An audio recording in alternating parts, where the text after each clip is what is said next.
नमस्कार, जय धन्वंतरी। बहुत दिनों से अभी कोरोना के विषय में चर्चा विचारणा हो रही है, बहुत सारे न्यूज आ रहे हैं।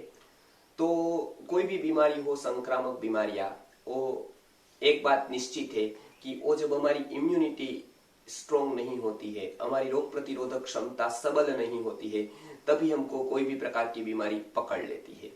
तो इसका आसान उपाय है कि अपनी रोग प्रतिरोधक क्षमता को बढ़ाना।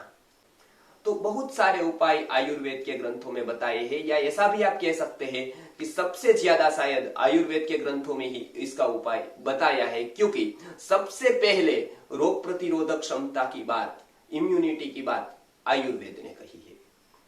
लोग भी आज उसके ऊपर आ रहे हैं, लेकिन थक कर आ रहे हैं और कोई चारा न होने से आ रहे हैं। कोई उपाय नहीं है, कोई उपचार नहीं है, इसलिए आ रहे हैं। लेकिन सबसे पहले आयुर्वेद ने ये बात सालों हजारों साल पहले के ग्रंथों में बताई कि इम्यूनिटी आपके पास का जादुई चिराग है। इम्यूनिटी आपके पास रहेगी तो कोई भी प्रकार के रोग, चाहे कितने ही संक्रामक हो, चाहे कितने ही महामारी वाले हो, वो आपका कुछ नहीं बिगाड़ सकते हैं। तो वो हमारा एक प्रकार का सुरक्षा कवच है। लेकिन दूसरी बात यह भी है कि संक्रामक रोगों के समय पर हवा दूषित हो जाती है, पानी दूषित हो जाता है, जिसको जनपद ध्वंस कहलाते हैं।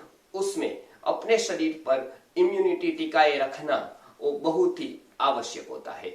इम्यूनिटी टिकाए रखने, जैसे कोई चोरी होती है, लूट होती है, तब अपने घर को सेफ रखना बहुत आवश्यक होता है, क्योंकि वो खतरा हमारे घर पर भी होता है। उसी तरह से जब ऐसे संक्रामक महामारियां फैलती है, तब हमारे घर को, यानी कि हमारे शरीर को भी उससे बचाना बहुत आवश्यक रहता है। रोग प्रतिरोधक क्षमता को बढ़ाने के लिए आयुर्वेद में बहुत सारी औषधियां भी बताई है। पानी का उपयोग बताया है, हवा का उपयोग बताया है, सूर्य का उपयोग बताया है।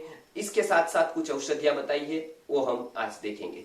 सबसे पहली औषधि है पंचगव्य, जिसको हम विषघ्न कहते हैं, जिसको हम जहर को दूर करने वाली, टॉक्सिन्स को दूर करने वाली और इम्यूनिटी बढ़ाने के वाली कहते हैं। ये पंचगव्य की बात भी बताई है। गिलोय की बात बताई है, जो हमने पिछले वीडियो में बता दी थी। गिलोय में भी श्रेष्ठ एंटीबैक्टीरियल, एंटीवायरल विषघ्न प्रॉपर्टी पाई जाती है। ऐसे वायरस शब्द भी विष शब्द के ऊपर से ही आया है, तो वो भी एक प्रकार का विष है। और वो विष को दूर करने वाली जो गुड़ूची है, गिलोय है, उसको आयुर्वेद में अमृता भी बताया है, क्योंकि वो अमृत के समान असर करती है, यानी जहर को दूर करती है। तुलसी तीसरे नंबर पर बताई है।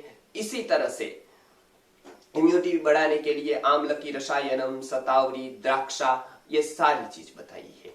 तो इसको लेने के आसान रहे, जैसे घृत का फॉर्म होता है, वो थोड़ा कड़वा या थोड़ा तीखा होता है। दूसरे हम फॉर्म की बात करें, आयुर्वेद में बहुत सारे चूर्ण आते हैं, लेकिन चूर्ण भी लेने में थोड़ी तकलीफ होती है। इस तरह से अलग अलग फॉर्म में सबसे ज्यादा सुलभ, लेने में आसान, वो है अवलेह का फॉर्म। अर्थात जिस तरह का हम च्यवनप्राश अवलेह खाते हैं, उस तरह का अवलेह एकदम लेने में इजी हो जाता है। उसमें मधु होने से, अर्थात हनी होने से, घी होने से स्वाद में भी अच्छा रहता है। कड़वे द्रव्य यद्यपि उसमें होते हैं, जैसे कि गुड़ूची जैसे कड़वे पदार्थ, आंवल की जैसे तुरे पदार्थ, तीखे पदार्थ होते हैं, द्रव्य ऐसे होते हैं, तो भी वो लेने में इसलिए आसान होता है क्योंकि उसमें प्रक्षेप्त द्रव्य, इलायची, मरी, पिपली, ऐसे तीखे द्रव्य, स्वादिष्ट द्रव्य, सुगंधी द्रव्य डाले जाते हैं, जावंत्री जैसे, तो लेने में एकदम आसान होता है, सुगंधी होता है। इसी तरह का एक प्राशन लेने में आसान हो और उससे इम्यूनिटी बढ़े और ऐसे रोगों से हम बच सके, इसके लिए संस्कृत आर्य गुरुकुलम ने बनाया है। उसका नाम है इम्यून प्राशन, यानी प्रतिकार प्राशन। रोग प्रतिरोधक क्षमता को बढ़ाने वाला ये प्राशन नाम के साथ ही ऐसे गुण दिखाता है। प्रतिकार अर्थात लड़ना, रोगों के सामने लड़ने की जो शक्ति बढ़ाता है, प्रतिकार करने में जो सामर्थ्य पैदा करता है, उसका नाम है प्रतिकार प्राशन।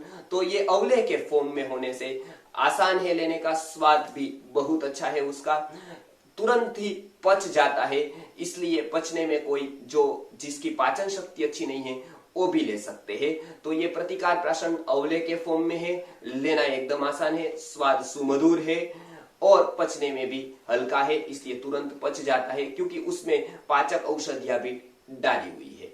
तो ये प्रतिकार प्राशन रोज कब लेना है, तो रोज सुबह और शाम एक एक चम्मच आप ले सकते हैं, जिससे प्रतिरोधक क्षमता बढ़कर हम रोगों के सामने लड़ सकेंगे। तीसरी बात, कफ पित्त वात कोई भी प्रकृति है तो इस तरह का ये कॉम्बिनेशन बनाया गया है संशोधन के बाद। कोरोना का वीडियो आप देख सकते हैं, हमारा कोरोना वायरस का वर्णन हमने सुश्रुत संहिता के आधार पर किया था। विभिन्न संहिता ग्रंथों को देखकर, द्रव्य गुण शास्त्र को देखकर ये प्राशन बनाया है। इससे वात पित्त कफ कोई भी प्रकृति वाला ये आसानी से ले सकता है। पित्त प्रकृति वाले को ये गर्म नहीं पड़ता है, कफ प्रकृति वाले को ये ठंडा नहीं पड़ता है। तो नहीं गर्म नहीं ठंडा, ये सम प्राशन होने से ये कोई भी अवस्था में कोई भी व्यक्ति ले सकता है। 1 साल के ऊपर के सारे लोग, 1 साल से लेकर 100 साल के 150 साल के लोग भी इसका उपयोग कर सकते हैं। स्त्री पुरुष सभी इसका उपयोग सभी अवस्था में कर सकते हैं, इसमें कोई हानि नहीं है। तो ये प्रतिकार प्राशन का अवलेह फॉर्म है जो आपको भी फोटो में दिखेगा। तो ये अवलेह के रूप में स्वादिष्ट एक प्रकार का चाटन बनाया गया है, जिससे रोग प्रतिरोधक शक्ति को बढ़ाकर हम अनेक रोगों के सामने लड़ सकते हैं। ऐसे ही दूसरी बात तुलसी ड्रॉप्स की है, वो हम प्रैक्टिकल के माध्यम से प्रायोगिक रूप में आगे वीडियो में देखेंगे। ये प्रतिकार प्राशन की बात हम पूर्ण करते हैं। नमस्कार।